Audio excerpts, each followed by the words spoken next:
ہاتھ ہمیشہ چومنے والے کا فائدہ ہوتا ہے، تو ہمیں تو اس سے بے فکر ہو جانا چاہیے کون چومے گا کون نہیں چومے گا۔ تعظیم کرنے والے کا فائدہ ہوتا ہے، تعظیم کروانے والے کا کوئی فائدہ نہیں ہوتا ہے۔ نظر دینے والے کا فائدہ ہوتا ہے، نظر لینے والے کا کوئی فائدہ نہیں ہوتا، بلکہ نظر لینے والے کو تو حساب دینا پڑے گا، ہاتھ چمانے والے کو تو حساب دینا پڑے گا، جس کی تعظیم کی جا رہی ہے اس کو حساب دینا پڑے گا۔ فیض اس کو مل رہا ہے جو چوم رہا ہے، جو تعظیم کر رہا ہے۔ بہت اوپر اٹھ کر کے ہمیں سوچنے کی ضرورت ہے سادات کو۔ قرآن اگر آپ اٹھا کر دیکھیں تو آپ کو قرآن سے پتہ چلے گا کہ اور پبلک گناہ کرتی ہے تو انہیں ایک عذاب ہوگا، لیکن اگر نبی کے خاندان کے کسی فرد سے گناہ ہوتا ہے تو قرآن کہتا ہے اللہ ان کو ڈبل عذاب دے گا۔ یہ ازواج مصطفیٰ کے باب میں قرآن میں آیت نازل ہوئی ہے، اور چونکہ ازواج بھی اہل بیت ہے، بلکہ اولین جو گھر والی ہونے کا شرف جن کو حاصل ہے وہ تو رسول اللہ کی ازواج ہیں۔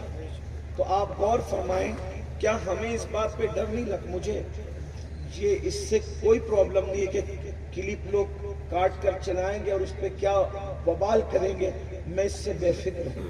میں صرف اپنے دل کا درد آپ کے سامنے رکھنا چاہتا ہوں، اور یہ بات آپ کو کہنا چاہتا ہوں کہ اگر سید کوئی غلطی کرے تو اگر اللہ پکڑ کر لے تو اللہ اس کو اوروں سے ڈبل عذاب عطا کرے گا۔ اب سید ہو کر اگر نماز نہیں پڑھتے ہو، اس کا مطلب یہ ہے کہ بے نمازی جو قیامت میں پٹے گا اس کا ڈبل اللہ نہ کرے اگر پکڑ ہو گئی تو ہم لوگوں کو ہوگی۔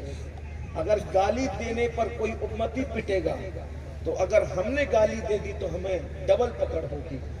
کیوں؟ اس لیے کہ لوگوں کا رسول اللہ سے ایک رشتہ ہے کہ وہ صرف امتی ہے، اور سادات کے حضور سے دو رشتے ہیں کہ وہ امتی بھی ہے اور حضور کی اولاد بھی ہے۔ تو رشتے جتنے بڑھتے جائیں گے تو پھر اور یہ بھی ہے کہ اور کوئی عمل کرے تو ان کو ایک اجر ملتا ہے، اور حضور کی آل عمل کرتی ہے تو ان کو دوہرا اجر ملتا ہے۔ یہ بھی ہے، آپ کے لیے اجر بھی ڈبل ہے اور آپ کے لیے پکڑ بھی ڈبل ہے۔ تو یہ بات سوچ کر کے رکھنا، یعنی بالکل ایسے جیسے مکہ شریف میں ایک نیکی کرو تو 1,00,000 کا ثواب ہے، لیکن اگر ایک گناہ کرو تو 1,00,000 گناہ کے برابر ہے۔ تو ہمیں اس پر بہت غور کرنا چاہیے۔ حضور کی آل میں پیدا ہوئے ہو تو صرف ہاتھ چموانا اور صرف نظر قبول کرنا اور پھول پہننا اس سے ہماری ذمہ داری پوری نہیں ہو جاتی، بلکہ آئیے ہم لوگ تو بہت دور کے نیچے اولاد ہیں، لیکن وہ لوگ جن کے شجرہ نسب بچوں کو یاد تھا، یعنی کہ میں نے ابھی امام جعفر صادق کا ذکر کیا، سید صاحب نے بتایا کہ یہاں کے جو سادات ہیں ان کا شجرہ نسب سیدنا امام جعفر صادق سے جا کے ملتا ہے، اور وہ جعفر صادق کس کے بیٹے ہیں؟ امام محمد الباقر کے، اور وہ کس کے بیٹے ہیں؟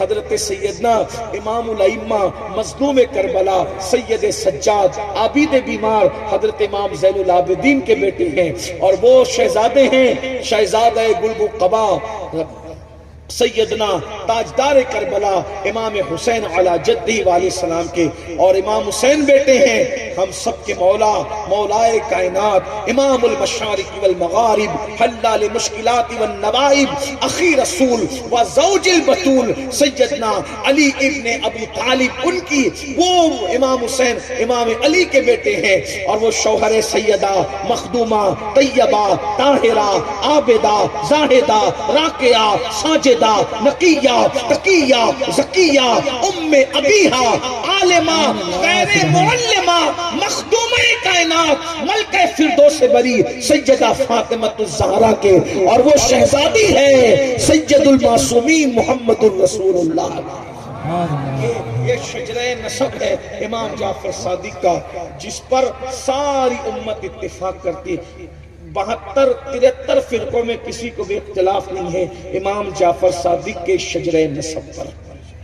اب آپ جانتے ہیں پہلی شان تو ان کی یہ ہے کہ امام اعظم جیسے لوگ ان کی شاگرد ان کی جوتیاں سیدھی کرتے ہیں۔ امام اعظم کہا کرتے تھے کہ اگر امام جعفر صادق کی صحبت نہ ملی ہوتی تو نعمان ہلاک ہو گیا ہوتا، اور آپ فرمایا کرتے تھے کہ جو 2 سال جعفر صادق کی خدمت میں رہا، میری کل عمر بس 2 سال ہے، باقی سب میری عمر ضائع ہوئی۔ غور فرمائیں، توجہ فرمائیں۔ اور اللہ اکبر، یہ امام جعفر صادق کون